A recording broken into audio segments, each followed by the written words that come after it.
My son lost his first wife when their two children were preschoolers. My grandson is now 17 and my granddaughter is almost 16. Their relationship with my son has been on a downward spiral for years. It started when he and his current wife moved in together. She had two kids of her own, and early on they showed extreme jealousy whenever their mom would pay any attention or buy anything for my grandkids.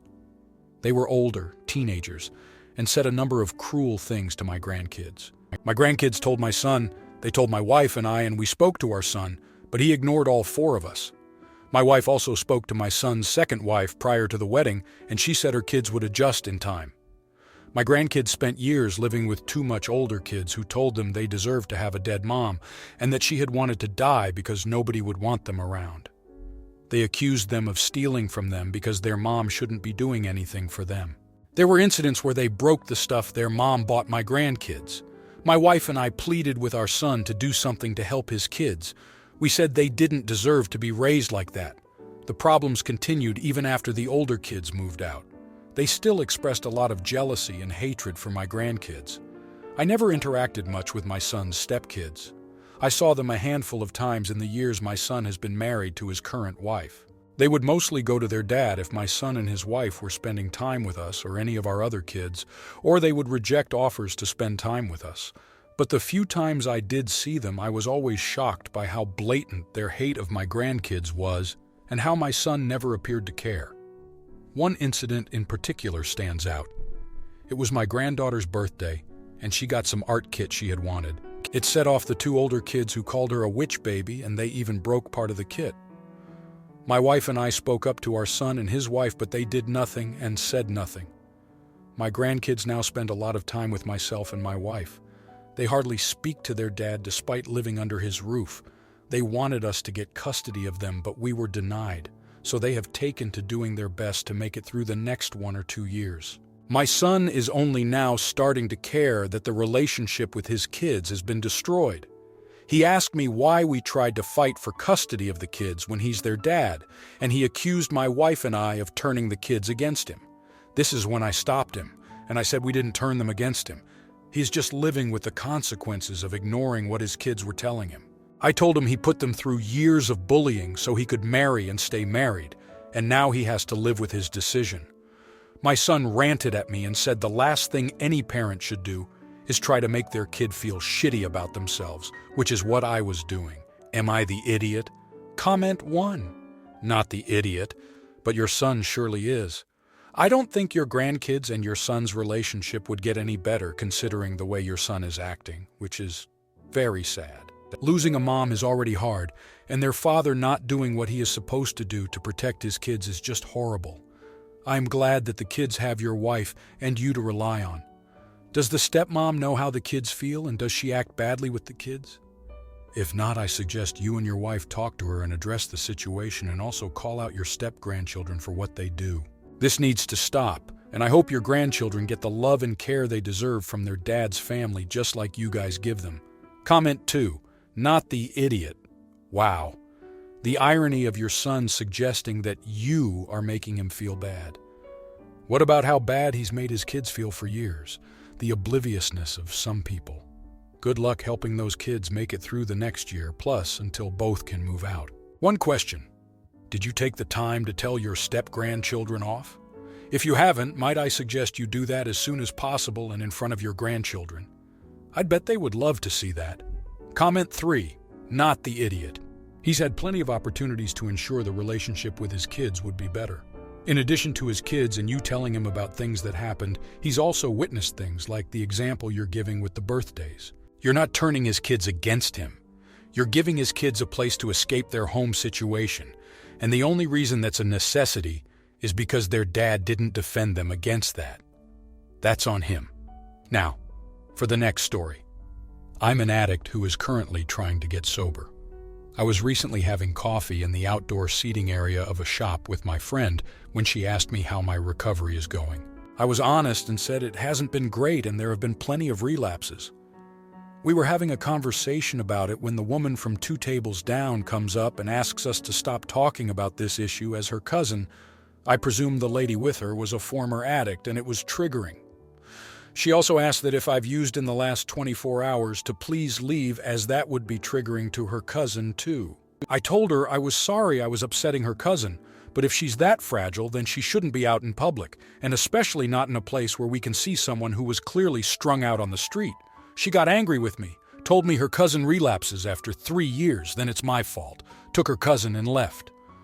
My friend told me I shouldn't have been so flippant about it, and I probably upset the woman. She thinks I was a bit of an butt and should have just apologized and kept quiet. Now here are the comments. Comment 1. Not the idiot. I have read more times than I can count that people seeking recovery have to get comfortable being around discussions, and even other people using, say, an alcoholic in recovery, needing to be able to be present where people are drinking without having trouble. They can't just go to a place and demand that nobody around them discuss it. The only thing I'm wondering is if you were much louder than you thought because someone 2 tables down really shouldn't be able to hear your conversation. But anyway, comment 2. Not the idiot. This idea of being triggered is getting ridiculous. It's being used far too much, and now it's been watered down to anything someone doesn't want to hear that may make them uncomfortable. It isn't the public's job or responsibility to protect you from what bothers you. You were correct. If that many things trigger her cousin, then maybe she shouldn't be out in public. The nerve that woman had to even suggest these things makes her a jerk. Comment 3. Not the idiot. You're right. If the person is that fragile, they need to be in an inpatient rehab facility. Someone who wants to use will find an excuse, so even if you become that lady's cousin's excuse, it's still not on you. That woman was completely unrealistic asking that of you or anyone. Now for the next story. Am I a jerk for demanding that my husband draw clear lines with the mother of his child? My husband has a daughter from a previous relationship. For context, she's 5 years old. Prior to us getting married, my husband and his ex-girlfriend had what seemed like a well-oiled machine when it came to co-parenting their daughter. I've always said I wouldn't date men with children. I don't have any children of my own yet because I didn't want that extra baggage. But to be honest, it was their co-parenting relationship that put my mind at ease to become comfortable with the idea of becoming serious about him. I love my husband and his daughter dearly. However, her mother is slowly becoming a pain in my butt. Prior to me being in the picture, all expenses for their daughter have been split 50-50ths. There were no problems besides the little oddball expenses here and there that my husband had to cover 100%, again, nothing major. It all started over the summer. My husband's ex-girlfriend wanted to go out of the country for a 2-week trip. She asked my husband if he could pay for their daughter 100%. At first, he advised that he would, but then it dawned on him that she has been pulling this kind of stunt for a few months now, where all of a sudden she's unable to pay for her portion of their daughter's expenses. He then advised her that he will pay for half, as they've both been doing for years. I don't think she was too happy with that, but they went on their trip in summer and all seemed to be well until it was time for school.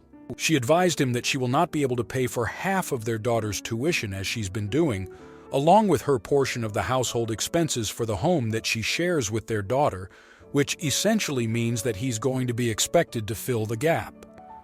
As a result of all that's happening, my husband advised that now wouldn't be the best time for us to start our own family, as he would be stretched too thin financially. We have been talking about having a baby for the past few months, and we're about to start trying. Quite frankly, I'm pissed that we have to put starting our family on hold due to his ex not being able to pull her weight financially. Am I the jerk for telling him that he needs to draw clear lines? That his responsibility is his daughter alone, and his ex needs to figure out her shoot and start pulling her financial weight again like she's been doing?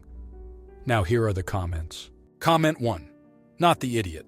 Seems like the ex is milking him every chance she gets and is beginning to take advantage of him. Furthermore, this is putting you and him at odds, which is not healthy for your marriage. If court-ordered papers are not already in place, then perhaps talking to an attorney regarding child custody could help your situation. He would not be on the hook for 50% or 100% of the costs to take care of his daughter. This certainly is not the solution for everyone, but it is a possible path if papers are not already in place. It can be traumatic for the child also to go through it, so keep that in mind as well. Comment 2. You really need to rethink this relationship. You will never get to have the child you want, and he will always put the ex above you. Maybe it's time to move on and find someone who wants to have children with you. He is not it. It's not wrong for him to want to support his child, but he does not have to support his ex. Maybe a trial separation to see how he wants to proceed. And if he does not want to have a life with you, then you need to move on. Don't waste another 5 years hoping he will come to terms with what you want also. Comment 3. Not the idiot, but they need a formal agreement as to parenting and payment of expenses. If she can't afford the school the child has been going to, then the child can go to public school. He should not be paying for her vacations with mom. That is for mom to pay for, or she can leave the child home with him while she goes. This isn't a draw clear lines, it is get a formal agreement and hold her to it. She can't pay her half of the home, then sell the home and she can figure out her place to live. Now for the next story. So I, 25-year-old female, recently learned that one of my best friends from college, Lila, 25-year-old female, is engaged. I'm incredibly happy for her, and I was initially excited until she told me what her and her fiancé, Ben's, 27-year-old male, plans are for the wedding. For some background, I met Lila in college. We were dorm roommates in freshman year, then roommates again at a nearby apartment in junior year. Senior year, she moved in with Ben and I got a new roommate. A few months later, the pandemic began. Ben and Lila used the pandemic to try and develop interests together. Both of them enjoy their at-home movie dates, so they tried to find films and TV series to watch together. A month into this endeavor, one of Ben's friends suggests Game of Thrones, and to say they got hooked is an understatement. Aside from her chosen field of study/work, I have legitimately never seen Lila so passionate about something. It became her and Ben's life. They watched the series, read the books, and even started dressing up for conventions. I thought it was super sweet, but I'm not much of a high fantasy person, and I've heard the show is heavy on gore and intimacy attack, which I have a lot of trouble sitting through. Lila did invite me once to a rewatch party she and Ben hosted the next year, 2021, but I declined and told her why, and she's not made efforts to get me interested since and says she gets it. While I would definitely call Lila and Ben's interest in the show obsessive, they don't push it onto other people, and it hasn't caused issues so far when me or other friends aren't into it. That being said, I'm worried that if I refuse to be a bridesmaid in her wedding due to her Game of Thrones theme, she'll actually take it poorly. I don't know if this makes me a bad person, but I genuinely do not want to put money into a dress/hair/makeup for me to be styled as an imaginary character for a wedding. It feels ridiculous. She and her husband are going to be married dressed as their favorite characters, who are also either in a relationship or they think they should be. All the names are hard to keep up with, and I get them confused, and the bridesmaids and groomsmen will also be styled to look like other characters, and the guests will be asked to wear the house colors of the character the bride or the groom is dressed as, depending on which one invited them. We haven't been assigned characters yet, but I don't care, I don't want to do it. I want Ben and Lila to have their special day, and I want it to be what they want, but I don't want to pay good money for what are essentially costumes of fake people. It feels weird, but I want to be supportive and not be rude. Would I be in the wrong if I backed out? Edit. Just to clarify 2 things. My main concern is how much money I'll have to spend on this because she doesn't want simple dresses that sort of go with the characters. She wants full, somewhat extensive costuming and most likely expensive styled lace fronts. I don't want to spend money on something that I'm going to feel ridiculous wearing. Also, I wasn't necessarily asked, I was just added to a group chat, and she said, "You're all going to be my bridesmaids." I replied excitedly before she started sharing all of these expectations. Edit 2. I can't keep up with these comments, but I'm seeing some common threads. No, I don't think her wedding idea is stupid. No, it's not the theme that's throwing me off. No, I don't hate the show. She wants us to get new custom wigs and costumes, which will be at serious expense to each of us, and she will be keeping it all afterwards to display in her Game of Thrones room. I love Lila, and I think her wedding theme is going to be fun. I just don't know if I can financially keep up, and if I could, it would be a lot of money going to something I really won't be comfortable in that I then have to turn over to her, so I'll never get any more use out of it. That's where my conflicting feelings lie.